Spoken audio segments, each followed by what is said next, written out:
यही कोर्सटी ही जी कि पिला आगु को निजुक्ति जगै पार एवं पिला आत्मनिर्भरशील कर। स्कूल जीवन रु जितेबाला गोटे छात्र कॉलेज जीवन को जाए सेतबेले तार प्रथम आवश्यकता होता है मार्गदर्शक जहाँ को आम इंग्राजी में कहू क्यारियर काउंसलिंग। तेबे से क्यारियर काउंसलिंग आम आज आसी अच्छु पूरी एसएस कॉलेज रो MBA और BBA डिपार्टमेंट रे। आम सहित अच्छा MBA और BBA डिपार्टमेंट रो HOD सत्यप्रकाश मिश्र सर। तेबे तांको सहित चलतु एने कथा हबा एवं एई सिलेबस विषय रे कथा हबा। सर लोकल 18 की स्वागत। धन्यवाद। सर कौन कहबे हमरो ए कॉलेज रो जहाँ भी कोर्सेस रही कौन रही आपको नहीं देखो आम ये जो डिपार्टमेंट ऑफ बिजनेस एडमिनिस्ट्रेशन एठी हमर यूजी पिला मानक पई BBA कोर्स एवं पीजी पिला मानक पई MBA और MCOM फाइनेंस एंड कंट्रोल जहाँ को आम MFC कोर्स बोली कहूँ। ये तीन प्रकार कोर्स अवेलेबल एथिरे विशेषकर जदि आम MCOM finance and control department पिला मानक कथा माने कहबा से कोर्स रो पिला मानक कथा ए कोर्सटी पढ़िले पिला माने फाइनेंस लिटरेट हो पारे जो थे आम बेसिकली फोकस करुचु बैंकिंग इंश्योरेंस फाइनेंस और सिक्योरिटी मार्केट उपरे पिला मानकु यही चारोटी सेक्टर में आम सेवी कराऊँ एक्सपर्ट बनाऊँ सो दैट से माने आगु को एठू पास करी गला परे कंपनी मानकरे एवं जदि चाहिए ताकू वृत्ति हिसाब से भी से व्यवहार करें कंपनी मानकरे भी मध्य से यथेष्ट निजुक्तिर सुजोग अच्छी। आजिका दिन में जेहेतु फाइनेंस गोटे इम्पोर्टेंट एस्पेक्ट सबू सेक्टर माने सबू लाइफ माने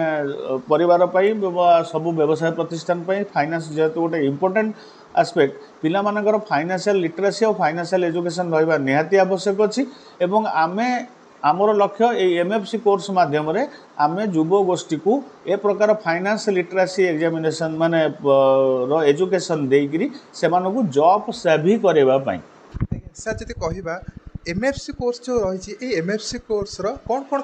क्राइटेरिया रही जड़े व्यक्ति जदि या करने चाहिए जन स्टूडेंट जदि MFC कोर्स को आगू नापी चाहिए कौन कौन क्राइटेरिया दरकार अच्छी। देखो जेकोसी छात्र जो मैंने +2 बा +2 इक्विवेलेंट से 40% रो अधिका नंबर रखी एग्रीगेट से माने MFC कोर्स को जॉइन करें एवं ये कोर्स टी एक्चुअली आपणकर मुख्यतः या पर आम जो अच्छे यार इकोनॉमिक्स एवं कम्युनिकेटिव इंग्लिश अकाउंटेंसी मैनेजमेंट विभिन्न प्रकार मैनेजमेंट तमाने ह्यूमन रिसोर्स मैनेजमेंट और मार्केटिंग मैनेजमेंट एवं फाइनेंशियल मैनेजमेंट या छड़ा यार स्पेशलाइजेशन है केवल फाइनेंस। तेणु जेकोसी स्ट्रीम रो पिला माने जो माने 40% रो एबव रखी से एडमिशन नहीं पारे एवं जेहेतु यहाँ बेसिक्स रु ही आरंभ कराहब से समस्त कोर्स टी सहज हम से किसी कष्ट ना समस्ते कोर्स पढ़ी पारे। आज्ञा जदि आम कहवा ये कोर्स रे पिला कौन आगू को शिखे आमर एबेकार मार्केट को लेकिन यार फ्यूचर केमती अच्छी डेली टू डेली लाइफ रे।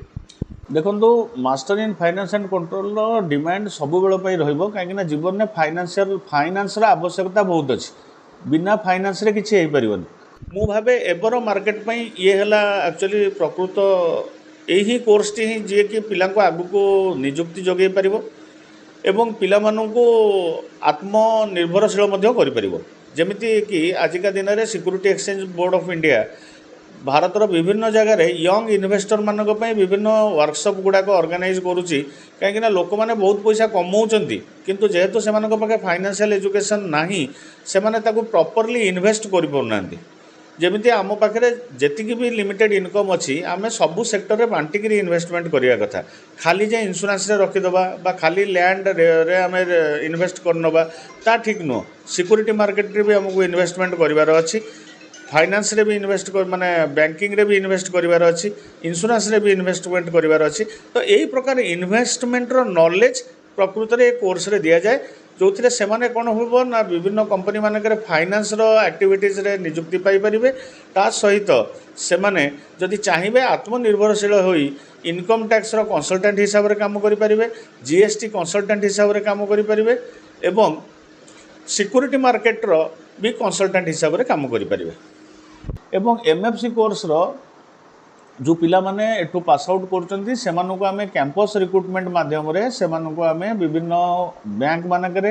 फाइनान्शियल इंस्टीट्यूशन मानकरे सेमानଙ୍କର ଚାକିରି ପାଇଁ ଆମେ ତାଙ୍କୁ ସାହାଯ୍ୟ କରୁଛୁ ଏବଂ ଆମ ପିଲାମାନେ ଦକ୍ଷତାର ସହ ବିଭିନ୍ନ ଜାଗାରେ ମଧ୍ୟ କାମ କରୁଛନ୍ତି। ଯେଉଁଭଳି ଭାବରେ ଆମେ କଥା ହେଉଥିଲେ ସାର୍ ଆମକୁ କହୁଥିଲେ MFC କୋର୍ସର କ'ଣ କ'ଣ ଆଗକୁ ରହିଛି ଆଉ ଏହା କିପରି ଦୁଇଟି ଯାକ MBA ଆଉ BBA କୋର୍ସଠୁ ଭିନ୍ନ ଆଉ ଗୋଟେ ଛାତ୍ର ଏହାକୁ ନେଇକି କିପରି ଆଗକୁ ଯାଇପାରିବେ। ପୁରୀରୁ ସତ୍ୟପ୍ରକାଶଙ୍କ ରିପୋର୍ଟ ଲୋକାଲ 18।